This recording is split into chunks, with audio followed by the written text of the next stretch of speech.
प्यारे दोस्तों नमस्कार, मैं आशीष पटेल अपने YouTube चैनल शिक्षा विद आशीष पटेल पर प्यारे दोस्तों आप लोगों का बहुत बहुत स्वागत करता हूं। प्यारे दोस्तों हमारे YouTube चैनल शिक्षा विद आशीष पटेल पर आपको मैथ से संबंधित हर चैप्टर के वीडियो जो उपलब्ध हों, चाहे वो कक्षा 9 के हों, 10 के हों, 11 के हों, 12 के हों या competitive exam SSC, bank, railway, BDO, police इत्यादि के हों। साथ ही दोस्तों हमारे YouTube चैनल शिक्षा विद आशीष पटेल पर आपको इंग्लिश ग्रामर की वीडियोज भी उपलब्ध हैं। अगर आप इंग्लिश भी पढ़ना चाहते हैं तो आप हमारे प्लेलिस्ट में जाइए और वहाँ से इंग्लिश ग्रामर को खोजिए और आप शुरू से शुरू करिए, ठीक है। अगर आप नए हैं दोस्तों तो हमारे चैनल को सब्सक्राइब कर लें, बेल आइकन को दबा लें ताकि जैसे हम वीडियो डालें तुरंत जानकारी आपको मिल सके। तो दोस्तों देरी न करते हुए इस वीडियो के अंतर्गत हम कक्षा 9 संख्या पद्धति प्रश्नावली 1.1 का क्वेश्चन नंबर 1, 2, 3 और 4 का अध्ययन करेंगे। दोस्तों ये हमारा पार्ट 2 है। दोस्तों पार्ट 1 में बिल्कुल बेसिक को बताया गया है कि संख्या पद्धति किसे कहते हैं, परिमेय संख्याएं क्या हैं, भाज्य संख्याएं क्या हैं, अभाज्य संख्याएं क्या हैं, परिमेय संख्याएं क्या है, पूर्ण संख्याएं क्या है, पूर्णांक क्या है, शांत क्या है, अशांत क्या है, अनुवर्ती क्या है, पूर्ववर्ती क्या है, यानी पूरी तरह से बेसिक को समझाने का प्रयास किया गया है। अगर आप नए हों, अभी पार्ट 1 नहीं देखे हो तो आप पहले पार्ट 1 देखिए, तब आपके समझ में पार्ट 2 अच्छी तरह से आएगा। तो दोस्तों देरी न करते हुए आज वीडियो को कंटिन्यू करते हैं। दोस्तों इसमें कहा जा रहा है कि क्या शून्य एक परिमेय संख्या है, क्या शून्य एक परिमेय संख्या है, क्या इसे आप P अपान Q के रूप में लिख सकते हैं, क्या इसे आप P अपान Q के रूप में लिख सकते हैं जहां P व Q पूर्णांक हैं और Q डज नॉट इक्वल शून्य है, यानी Q का मान 0 के बराबर नहीं है। तो दोस्तों आप बताइए पहले परिमेय संख्या किसे कहते हैं, तो बताइए परिभाषा कि परिमेय संख्या किसे कहते हैं। P अपान Q के रूप में उपस्थित संख्या को क्या कहा जाता है, परिमेय संख्या कहा जाता है। वे संख्याएं जो P अपान Q के रूप में लिखी हों, जो X अपान Y के रूप में लिखी हों, जो A अपान B के रूप में लिखी हों, जो M अपान N के रूप में लिखी हों, उन्हें हम क्या कहेंगे, परिमेय संख्या कहेंगे, ठीक है। जहां ध्यान देना, जहां Q डज नॉट इक्वल शून्य, ध्यान देना, जहां Q डज नॉट इक्वल शून्य, तो परिमेय संख्या आप सुनिएगा मेरी बातों को, वे संख्याएं जो P अपान Q के रूप में लिखी हों, अच्छी बात है, और जहां Q डज नॉट इक्वल शून्य हो, तो दोस्तों जो P का मान है हम मान लेते हैं P बराबर 0, P बराबर क्या मानेंगे 0, और दोस्तों Q बराबर हम मान सकते हैं 1। ध्यान देना, क्योंकि P का मान तो निश्चित कर दिया है, 0 उसने कह दिया ना, क्या 0 एक परिमेय संख्या है, ठीक है। तो दोस्तों Q का मान हम 1 मान सकते हैं, 2 मान सकते हैं, 3, 4, 5, 6, 7, 8 डॉट, इस तरह से हम मान सकते हैं, ठीक है।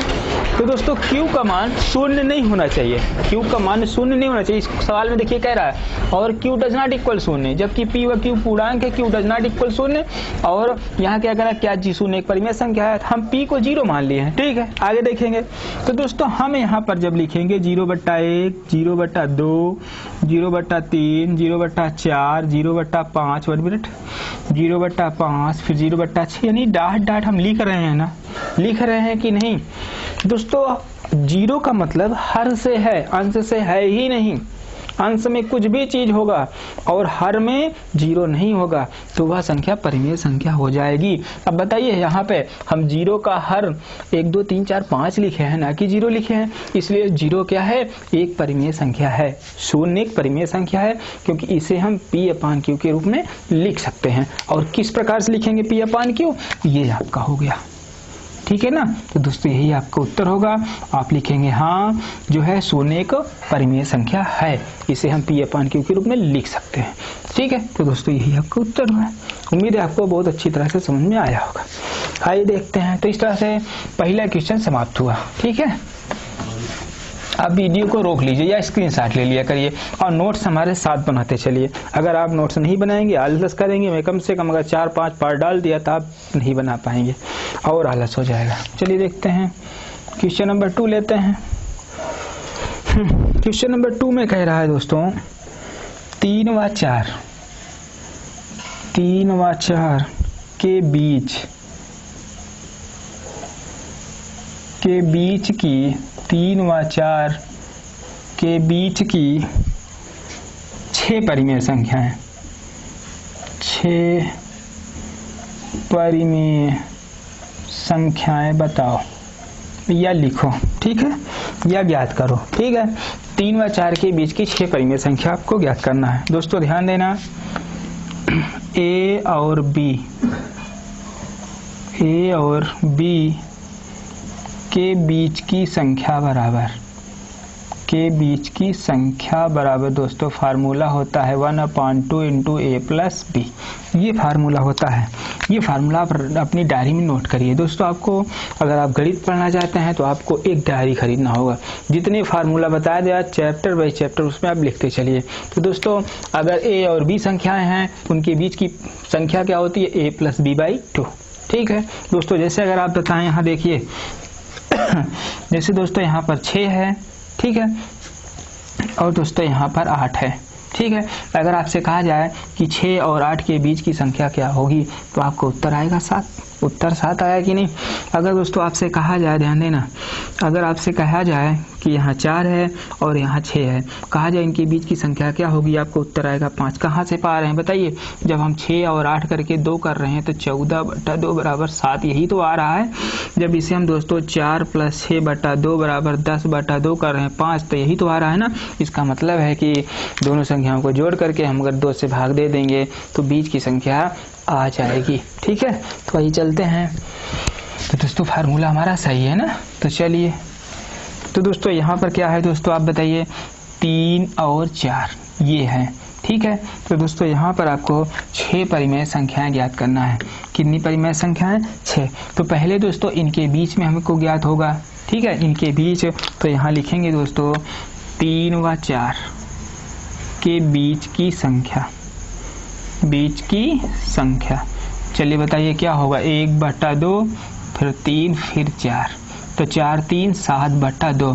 तो दोस्तों यहाँ जो प्राप्त होगा हमको 7/2 प्राप्त होगा। ठीक है, यही तो प्राप्त होगा ना। आगे चलेंगे दोस्तों, अब लिखेंगे 3, ध्यान देना, अब इसके बीच की संख्या हम निकालेंगे। यहाँ लिखेंगे 3 और 7/2 के बीच की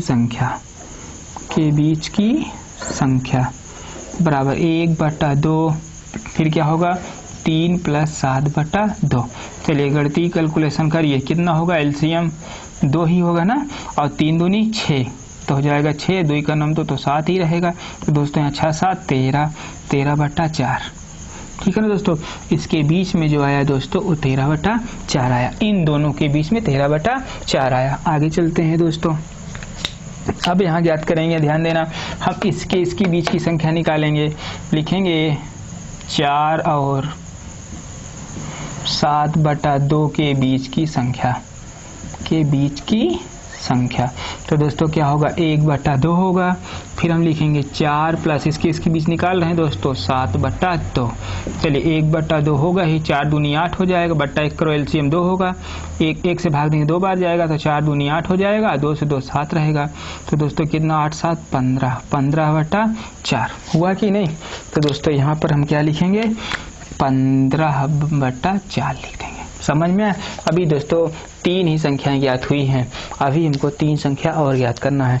तो जल्दी आप समझिए, फिर आगे चलें। इजाजत है, आइए चलते हैं। अब दोस्तों हमको इसके बीच की संख्या निकालेंगे। ठीक है, या इसके बीच निकालना है, या इसके कहीं भी निकालना है, बीच में ही निकालना है बस। तो यहाँ लिखेंगे दोस्तों 3 और 13/4 के बीच की संख्या। तो चलिए आगे देखते हैं कितना होगा, 1/2, फिर 3 + 13/4। चलिए तो हो जाएगा 1/2, तो बट्टा 1 करिए, एलसीएम कितना होगा 4, 1 चौके 4, तो 4 3 12 + 13। तो दोस्तों कितना होगा, 12 13 25 हो जाएगा, और 4 दूनी 8 हो जाएगा। तो दोस्तों इसके बीच में जो निकलेगा वो 25/8 निकलेगा। ठीक है, आइए चलते हैं। तो दोस्तों अभी 4 हुआ, 2 संख्याएं और याद करना है। चलिए यहाँ लिखेंगे 13/4 और 7/2 के बीच की संख्या बताइए क्या होगा, 1/2, 13/4, फिर से 7/2। दोस्तों इसके बीच हम निकाल रहे हैं। तो चलिए देखिए कितना होगा, 1/2 होगा, एलसीएम तो 4 ही होगा, तो 13 बचा रहेगा, प्लस 1, देखो 1 2 दूनी 4, तो 7 दूनी 14। तो दोस्तों यहाँ 14 13 कितना होगा, 27/4 दूनी 8।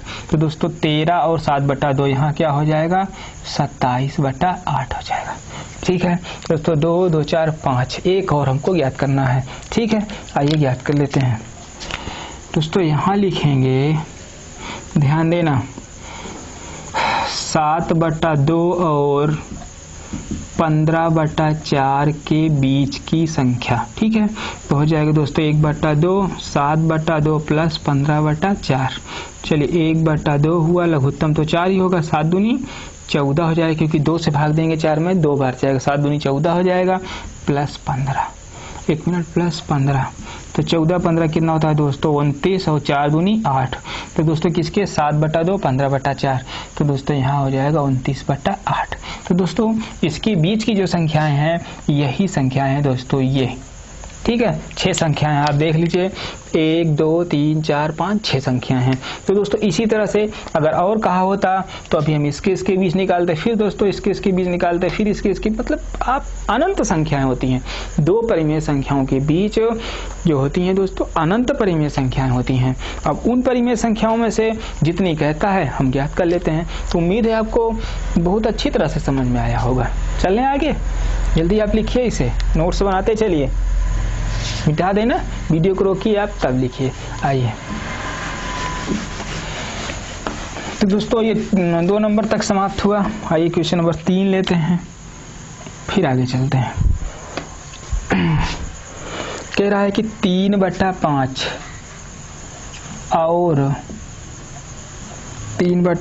और 4/5 के बीच 5 परिमेय संख्या के बीच 5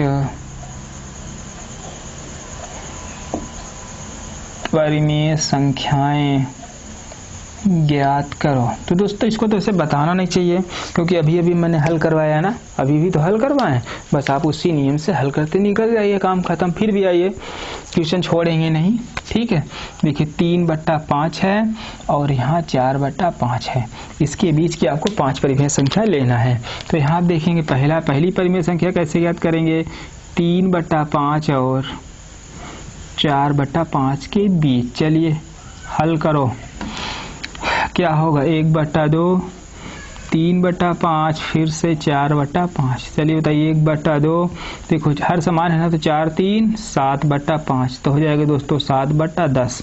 दोस्तों इनके बीच जो आएगा वो 7/10 आएगा। ठीक है, आइए दूसरी निकालते हैं, इनके बीच। तो यहाँ लिखेंगे दोस्तों 3/5 और 7/10 के बीच। चलो इनके बीच निकालो, क्या होगा, तो हल करिए, क्या होगा, 1/2 होगा, 3/5 प्लस 7/10 होगा, तो 1/2 लघुत्तम तो 10 होगा, 5 दूनी 10, 3 दूनी 6 हो जाएगा, फिर 7। तो दोस्तों कितना हुआ, 7 6 13, 13/10 दूनी 20 हो जाएगा।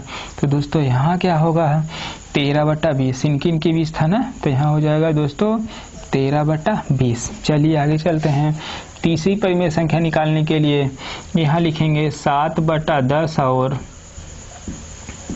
4/5 के बीच। ठीक है, इनके बीच परिमेय संख्या याद करेंगे, तो 1/2, 7/10, फिर से 4/5। चलिए हल करिए, 1/2 एलसीएम आप लिखिए, 10 होगा ना, तो 7 ही रहेगा, प्लस 5 दूनी 10, तो 4 दूनी 8, 8 7 15, 15/10 दूनी 20। ठीक है, 15/20 हो जाएगा। अब इसे काट सकते हैं दोस्तों, 5 3 15, 5 चौक 20 बराबर 3/4, 7/10 और 4/5 के बीच जो था दोस्तों वो 3/4 था। तो दोस्तों अभी 3 संख्याएं निकली हैं, अभी 2 संख्याओं की और ज़रूरत है। आइए याद करते हैं, जल्दी आप समझिए इसे। चलें आइए दोस्तों, तो चौथी संख्या याद करेंगे, 3/5 और 13/20 के बीच। ठीक है, के बीच की परिमेय संख्या। तो आइए देखते हैं, 1/2 होगा, 3/5 प्लस 13/20 बराबर 1/2 होगा दोस्तों, लघुत्तम तो 20 ही होगा, 5 चौक 20, तो 12 हो जाएगा, प्लस 13 रहेगा ही दोस्तों। तो दोस्तों ये हो जाएगा 13 33 हो जाएगा दोस्तों, 13 25 होता है। चलो यहाँ 25 हो जाएगा बटा 20 दूनी 40, है ना। तो 5 हम 25, 5 अट्ठे 40, तो दोस्तों यहाँ से जो होगा 5/8 हो जाएगा, 3/5 ये दोस्तों ये होगा 5/8। ठीक है, तो दोस्तों 2, 2, 4 एक और चाहिए। आइए 5वीं संख्या ज्ञात कर लेते हैं दोस्तों, इसके बीच निकालते हैं। 13/20 और 7/10 के बीच की परिमेय संख्या। ठीक है, ये इसके बीच, तो 1/2 होगा दोस्तों 13/20 प्लस 7/10। चलिए देखिए कितना होगा 1/2, एलसीएम तो 20 होगा ना, तो 13 रहेगा ही, 10 दूनी 20 तो 7 दूनी 14, 13 14 27/20 दूनी 40। तो दोस्तों 13/20 7/10, 13/20 7/10 के बीच जो होगा दोस्तों वो होगा 27/40। तो ये संख्याएं हुई दोस्तों, इनके बीच की ये संख्याएं हैं। दोस्तों आप सोच रहे होंगे, देखिए दोस्तों आप भी अलग अलग निकाल सकते हैं। अनंत परिमेय संख्याएं हैं, अनंत हैं, कोई निश्चित है नहीं, तो मान अलग अलग आ सकता है, इससे आप डिस्टर्ब मत होइएगा, लेकिन आपका नियम मिलना चाहिए। संख्याओं का मान अलग अलग हो सकता है, आपकी किताब में उत्तर भी अलग हो सकता है, उससे आप डिस्टर्ब मत होइएगा, क्योंकि बीच की संख्याएं ज्ञात करने के लिए कह रहा है। जैसे अगर आपसे कह दिया जाए दोस्तों, ध्यान देना, 10 और 20 के बीच की संख्या बताओ, तो दोस्तों 11 भी होता है, 15 भी होता है, 18 भी होता है ना, और 17 भी होता है। लेकिन अगर ठीक बीच कहेगा तो बात दूसरी होती है। यहाँ ठीक बीच नहीं कह रहा है, ये कह रहा है इसके बीच की संख्या बताइए। तो दोस्तों यहाँ पर देखिए इतनी संभावनाएं हैं, वैसे यहाँ पर तो अनंत संभावनाएं हैं, इसलिए उत्तर अलग अलग हो सकता है, लेकिन आपका जो उत्तर आएगा उसके बीच में ही आएगा। चलें आगे, आइए डिस्टर्ब मत होइएगा अगर उत्तर ना मिले तो। बहुत सी लोगों की आदत है ना, सीधा बस पीछे की किताब खोलेंगे और उत्तर माला देख लेंगे, उत्तर माला मिल गया, उनके समझ में आ गया, चाहे समझ में ना ही आया हो, तो इससे मतलब है नहीं। समझ में ना आया हो तो आप बार बार समझिए, उत्तर माला के चक्कर में मत पड़िए। आइए लास्ट क्वेश्चन है दोस्तों इस वीडियो का, क्वेश्चन नंबर 4। देखिए क्वेश्चन नंबर 4 जो है दोस्तों कह रहा, दिए गए कथन सत्य है या असत्य, कारण के साथ अपने उत्तर दीजिए। आइए देखिए इसके अंतर्गत पहला क्वेश्चन है, कह रहा है कि प्रत्येक प्राकृत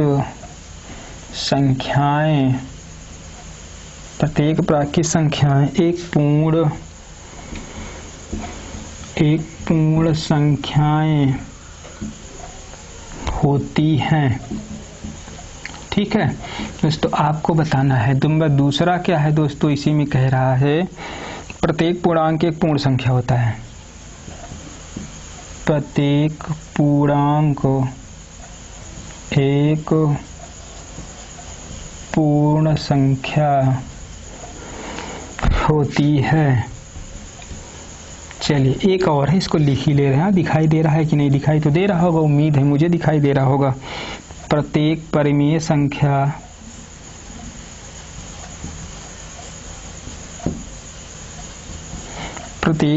संख्या एक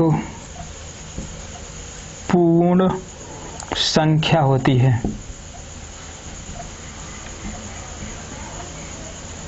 ठीक है, प्रत्येक परिमेय संख्या एक पूर्ण संख्या होती है। देखते हैं दोस्तों, देरी न करते हुए इसी को बताना है कि कौन सा सत्य है, कौन सा असत्य है। सत्य है तो क्यों सत्य है, असत्य है तो क्यों असत्य है, इसे आपको लिखना है। चलिए बताना है। कह रहा है कि प्रत्येक प्राकृतिक संख्या, ध्यान देना दोस्तों, प्रत्येक जो प्राकृतिक संख्याएं एक पूर्ण संख्याएं होती हैं। ठीक है, तो दोस्तों आप पहले बताइए, प्राकृतिक संख्या n बराबर आप लिखिए, 1 होता है, 2 होता है, 3 4 5 6 7 8 डॉट होता है। ये प्राकृतिक संख्या है। जो आपकी पूर्ण संख्या है, होल नंबर, सो क्या होती हैं, 0 1 2 3 4 5 6 डॉट होती है नहीं। वैसे भी जब प्राकृतिक संख्याओं में हम 0 आगे जोड़ देते हैं तो पूर्ण संख्याएं हो जाती हैं। तो बताइए दोस्तों, जितनी भी प्राकृतिक संख्याएं क्या पूर्ण संख्याओं में है ना, इसीलिए ये क्या हुआ, सत्य हो गया, काम खत्म। समझ में आया कि नहीं। इसी तरह से आपको एग्जामिनर को समझाना है, बोर्ड में परीक्षा में इसी तरह समझाना है कि ये नेचुरल नंबर्स है, ये होल नंबर्स है। चूंकि पूरी प्राकृतिक संख्याएं जो है पूर्ण संख्या में है, इसलिए प्राकृतिक संख्याएं जो होती है वो पूर्ण संख्या है। क्लियर हुआ। चले, प्रत्येक पूर्णांक एक पूर्ण संख्या होता है। प्रत्येक पूर्णांक एक पूर्ण संख्या होता है। तो दोस्तों यहाँ आप देखेंगे पूर्णांक दो प्रकार का होता है ना, देखो जैसे +1 हुआ, +2 हुआ, +3 हुआ, +4 हुआ, ये पूर्णांक हुआ। और दोस्तों यहाँ पर इसको चलिए बाद में ही मैं बता देता हूँ। और दूसरा पूर्णांक क्या होता है दोस्तों? पूर्णांक 2 प्रकार के होते हैं। एक होता है -1, -2, -3, -4, -5 डॉट डॉट ऐसे होता ही नहीं दोस्तों, बताइए। अब जो पूर्ण संख्या है, तो पूर्ण संख्या देखिए दोस्तों, जो पूर्ण संख्या है, बताइए पूर्ण संख्या में क्या क्या आता है? 0 आता है, 1 आता है, 2 आता है, 3 आता है, 4 आता है, 5 आता है, डॉट डॉट आता है ना। पहले आप समझे, देखिए प्रत्येक पूर्णांक एक पूर्ण संख्या होती है। पहले आप समझो, ये पूर्णांक है 1 2 3 4 5, ठीक है। ये -1 2 3 दोनों ही पूर्णांक है। तो बताइए क्या पूर्ण संख्याओं में दोनों चीजें हैं? केवल ऊपर वाली चीजें हैं, नीचे वाली नहीं है ना। इसलिए ये क्या है? असत्य है। क्या है दोस्तों? असत्य है कि पूर्णांक में केवल धनात्मक पूर्णांक होते हैं, पूर्ण संख्या में केवल धनात्मक पूर्णांक होते हैं, ऋणात्मक पूर्णांक नहीं होते हैं। इसलिए प्रत्येक पूर्णांक जो होते हैं वह पूर्ण संख्या नहीं होती हैं। फिर से समझिए कि पूर्ण संख्याओं में केवल धनात्मक पूर्णांक को लिया गया है, ऋणात्मक पूर्णांक को नहीं लिया गया है। इसलिए ध्यान देना, जो पूर्ण संख्याएं हैं, नहीं जो पूर्णांक हैं वो पूर्ण संख्याएं नहीं होती हैं। ठीक है, आइए चलते हैं, लास्ट ले लेते हैं, फिर द एंड करते हैं। अच्छा, इस पार्ट को आइए, क्वेश्चन नंबर 3 क्या कह रहा है? कह रहा है कि प्रत्येक परिमेय संख्या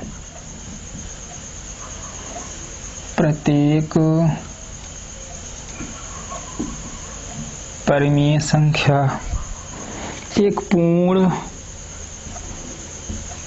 पूर्ण संख्या होती है। एक पूर्ण संख्या होती है। चलिए, प्रत्येक परिमेय संख्या एक पूर्ण संख्या होती है, ये इन्होंने कहा है। आप बताइए सत्य है कि असत्य है? अगर सत्य है तो क्यों है, असत्य है तो क्यों है? चलिए कोई परिमेय संख्या लिखिए। जैसे 1/4 हम 4 ले लेते हैं, ठीक है। जब इसे आप हल करेंगे 0.25, क्या ये पूर्णांक है? देखो ये पूर्ण मतलब होता है 1 2 3 4 5, ये पूर्ण है ना भैया, ये तो पूर्ण होता है ना। इसको जब हल करोगे तो 0.25 आ जाएगा। जैसे आप 1/3, ये भी परिमेय संख्या है ना, हल करोगे 0.3333 लाइफ टाइम चलेगा, ये है ना। 1/, अगर आप देखेंगे 5 है तो 0.2 है, क्या पूर्णांक हो रहा है? क्या बताइए, पूर्णांक नहीं हो रहा है ना। तो इसलिए दोस्तों जो प्रत्येक परिमेय संख्या है वह पूर्ण संख्या होती है, यह कथन बिल्कुल असत्य है। समझ में आया कि नहीं?